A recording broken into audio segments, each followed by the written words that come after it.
From humble beginnings in rural New South Wales, Sydney Long produced some of Australia's most iconic paintings. He developed a unique vision of the Australian landscape.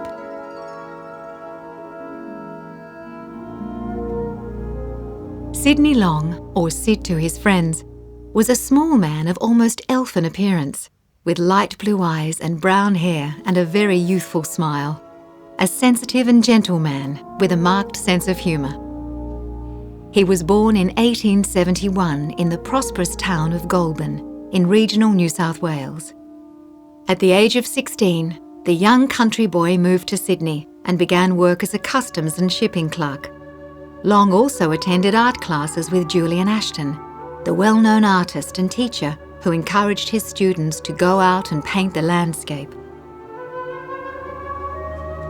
Long enjoyed poetry and mixed with Sydney poets.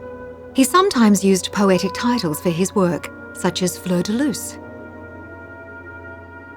A poem by Henry Wadsworth Longfellow may have inspired the artist when painting by Tranquil Waters. But thy tranquil waters teach wisdom deep as human speech, moving without haste or noise, in unbroken equipoise. By Tranquil Waters was Long's first major success, and he was only 23 years old. Long depicted a group of youths bathing in a quiet river bend on a summer's afternoon, a hedonistic and mildly erotic moment in the bush. It was purchased by the Art Gallery of New South Wales and caused a furore because in those days nude bathing was considered immoral. The young boy playing the pipe in the foreground of the painting foreshadowed Long's interest in the mythological Pan. Pan was the Greek god of shepherds and flocks, of the wild mountains, hunting and rustic music. The next year, Long made a painting of Pan. It was inspired by Elizabeth Barrett Browning's poem, A Musical Instrument, in which the great god Pan, while sitting by a river, plucks a reed and makes a pipe from it. Yet half a beast is the great god Pan, to laugh as he sits by the river, making a poet out of a man. The true gods sigh for the cost and pain, for the reed which grows never more again, as a reed with the reeds in the river. Sydney Long's paintings of Pan and his Spirit of the Plains are the best-known examples of the Art Nouveau style in Australia. In the Spirit of the Plains, a girl seductively leads a group of brolgers to dance across the landscape. The painting conveys an ethereal mood and suggests a place where music brings the bush to life. It was the first and arguably most significant of Long's decorative Art Nouveau images and has become his most loved painting. One of the most popular of Long's images, and the one most often repeated, is that of a group of flamingos. Long first depicted flamingos in 1902 after seeing them in a zoo. The sinuous, serpentine necks of these birds, with their curved bills and their ability to bend and bow, provided ideal forms for Long's approach. He returned to portray this exotic creature in oil and watercolour at least 30 times, in a variety of arrangements and colours over the next 40 years. Long introduced symbolic elements into his landscapes, and one of his most Australian works is The Music Lesson. He depicted an Aboriginal girl entrancing magpies with the music played on her flute.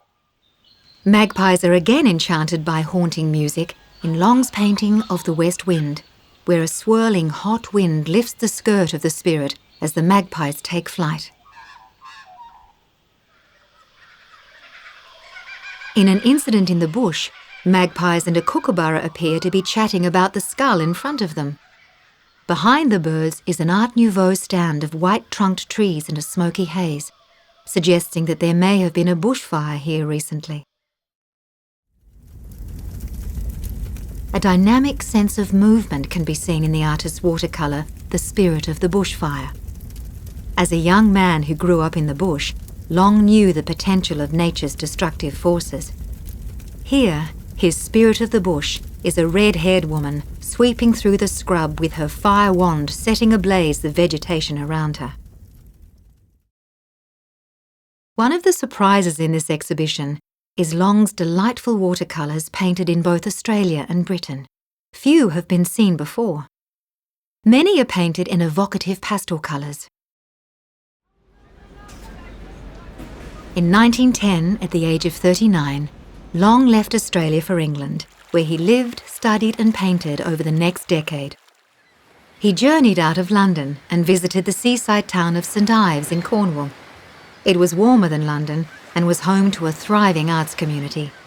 Long commented that the area literally stinks with artists, good, bad and indifferent. He also visited the medieval town of Bruges. Long made a major change of direction in 1918 and turned from painting to printmaking.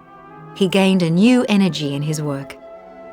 He experimented with a variety of printmaking techniques and translated his Art Nouveau paintings, The Spirit of the Plains, Pan and Fantasy, into prints. As fellow etcher Lionel Lindsay observed in 1921, Long has translated his picture admirably into the sympathetic medium of aquatint. He has not slavishly followed touch and tone, but has rendered it freely, keeping his original verve and making the new medium speak with its proper voice. When Long returned to Sydney in 1925, he was keen to encourage printmaking in Australia.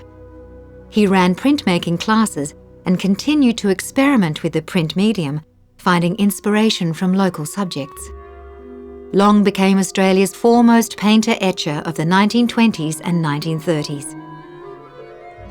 In 1951, at the age of 80 and suffering ill health, Long packed up his belongings and returned to London, where he died in 1955. At the time of his death, Long was a well-established Australian artist with more than 20 significant works in public collections. He remains one of those artists whose key paintings are rarely off display. Sydney Long was an artist with an individual voice and a characteristic way of painting. He populated the prosaic Australian bush with nymphs and fauns in an imaginative fashion, paralleling Australian literature of the period. Long's distinctly poetic and timeless works captured the spirit of this land.